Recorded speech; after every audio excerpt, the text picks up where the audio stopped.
Do you or someone that you know have problems with heavy periods, pelvic pressure, urinary frequency, or commonly have fatigue? You may actually be dealing with fibroids. Fibroids are very common, and many people don't know that they even have them.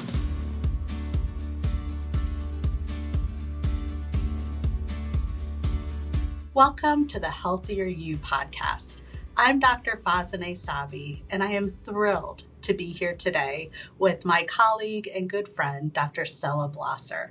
Dr. Blosser is not only one of our board certified OB-GYNs at Kaiser Permanente, she is one of our clinical experts and a minimally invasive GYN surgeon who every day deals with the common issue of fibroids. And we're thrilled to be able to talk with Dr. Blosser today to learn more about fibroids, what causes them, what we can do about them, and what the treatment options are. Dr. Blosser, welcome.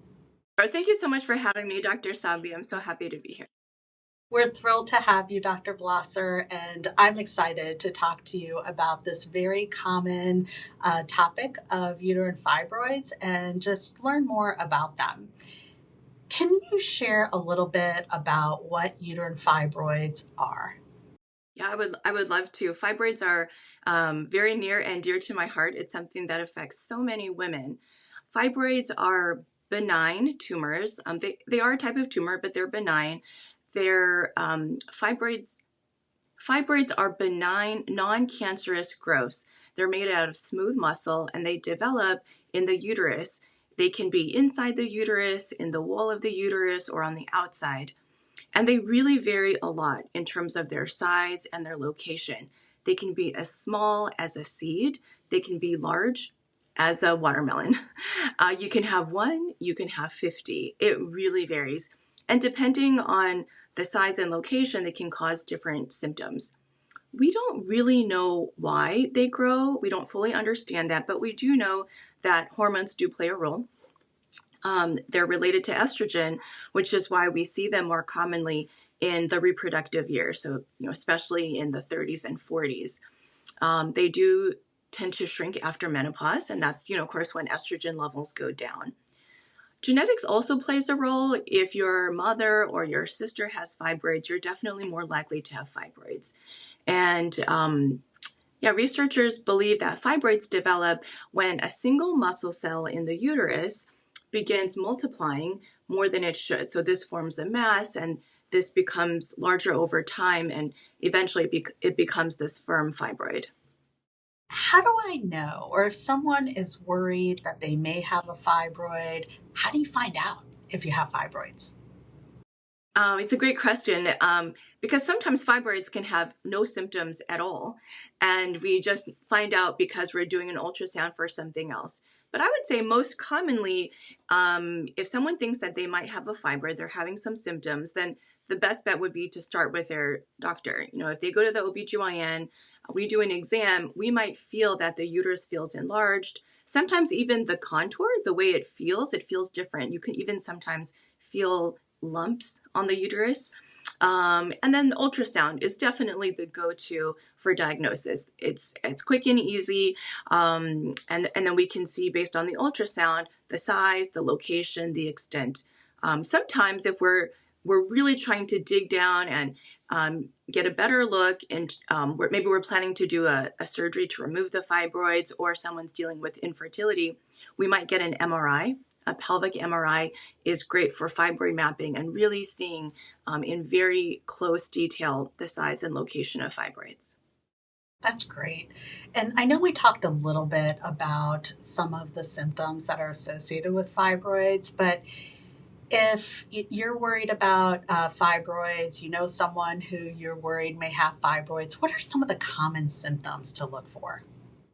So fibroids, I would say, the symptoms vary, and I usually group them into two categories. One is bleeding. So I would say the most common symptom is changes in periods, heavier periods. Sometimes people will say they're soaking pads in an hour. I mean, it can be that heavy. They might have clots with their periods. Also, the duration. Some people, maybe they used to have periods that were 5 days long, now they're lasting 8, 9, 10 days. Bleeding in between periods can also be a symptom. But sometimes it's the size. So I call those bulk symptoms. Depending on the size and location, they can start pressing on organs. So the bladder's in front of the uterus, so sometimes urinary frequency would be a symptom. You drink something, you feel like you have to pee right away, or you're waking up multiple times in the middle of the night. Now, that could be a new symptom of a fibroid. If the fibroid is on the backside of the uterus, sometimes it can start pressing on things in that location, so low back pain, constipation, rectal pressure, pain with intercourse. These can all be signs of fibroids. And you had mentioned that fibroids may also impact the ability to get pregnant. Why is that, and what can be done about that? So yes, unfortunately, fibroids can affect fertility and pregnancy, and so it's important to know about what's going on with your body, during this time. Fibroids that grow in the cavity of the uterus, so in the endometrium, that's where an embryo would implant. Yeah, they can actually impact fertility. You can have lower rates of implantation if you have fibroids that are inside the cavity. They can also, even just because of the size, affect the position of the baby in pregnancy. So we call it malposition, where you could have a breech presentation with large fibroids, and fibroids they can also increase the risk for miscarriage, preterm delivery. It can also increase the need for needing a cesarean delivery. But that said, I mean, there are many women who have fibroids. They conceive naturally. They have healthy full-term pregnancies. So I think if someone's trying to conceive or they're planning for pregnancy, the best bet is always just to check with their OB/GYN to see if their specific fibroids of their size and location would affect the pregnancy. That's reassuring to hear. I know it's kind of scary thinking about that and the potential impact on being able to get pregnant if you want to. So, we talked a little bit about what fibroids are, what the symptoms are, and you mentioned that you could either have an ultrasound, or if you're planning on specific treatment options, an MRI, to really understand where and the size and location of the fibroids. So, can we talk a little bit about what the treatment options are for fibroids? Yes. And the good news is there are so many treatment options, and they can range from doing nothing. I mean, sometimes fibroids are small, they're not, really so bothersome. And remember, fibroids do shrink after menopause. So sometimes we can just sort of watch and monitor. That can be appropriate in some instances, but there's a lot of other ways. So medications are available mainly to treat the symptoms of the fibroids. So if you're having heavy periods, we can use hormonal birth control or a hormonal IUD, an intrauterine device, to manage the symptom of the period, the bleeding.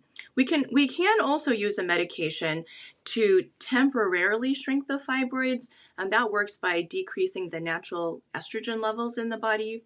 That is a temporary way to shrink the fibroids. There's also a number of minimally invasive procedures that can be used. So there's uterine artery embolization. That's a procedure done by an interventional radiologist. It's a non-surgical procedure that blocks the blood flow to the fibroids. So the uterine arteries can be blocked, and then without good blood supply, the fibroids, they will shrink over time. And this is usually done through a very tiny catheter through an artery of the groin or the arm. Another option that is very minimally invasive is called radiofrequency fibroid ablation. And that is a newer option that we are proud at Kaiser Permanente to offer to our patients. It's an incisionless procedure, and it's done through the vagina. You put ultrasound into the uterus, and we can actually see the fibroids and heat the fibroids to a high temperature in the middle, and these fibroids will shrink over time. Very, very quick procedure, no incisions, and people are usually back to work, within a few days. Now, some people, though, they desire pregnancy. And so the best bet for them would be removing the fibroids, and that's called myomectomy. Depending on the size, the number, and location, though, the way that we do myomectomies varies a lot. So least invasive it's called hysteroscopy. Those are for fibroids that are in the cavity of the uterus. We put a very skinny, tiny, tiny camera. It goes through the cervix into the uterus, and we can actually remove the fibroids through this tiny device. Quick procedure, back to work the next day. It's a great option. But some people, they have fibroids that are in the wall of the uterus or on the outside. So that unfortunately, you can't remove that through the inside of the uterus. So that does require incisions through the abdomen. We can usually do it through very tiny incisions, laparoscopic myomectomy, robotic myomectomy, or sometimes a very tiny incision is made. And typically, we can remove all the fibroids through these small incisions. Finally, there's hysterectomy. So hysterectomy is removing the whole uterus. And that is the cure. That is the only cure for fibroids. So, women who are no longer interested in childbearing, they don't want to take the risk of having fibroids grow back, this might be a great option for them. And this can also be done in a number of minimally invasive ways. Laparoscopic, robotic, and vaginal hysterectomy are all typically outpatient procedures, and we can do the procedure and have you home the same day. Recovery time is usually a few weeks. It's great to know that there's so many different options. And I think the first step is to know if you have fibroids and then talk about those options. When you're thinking about treatment, are there any specific symptoms or considerations that would guide you more to watching and waiting versus an intervention where you get more information and actually treat the fibroids? That's a great question. And I think it really points to the variation that women have with their fibroids. So treatment is highly individualized. It is definitely not one size fits all.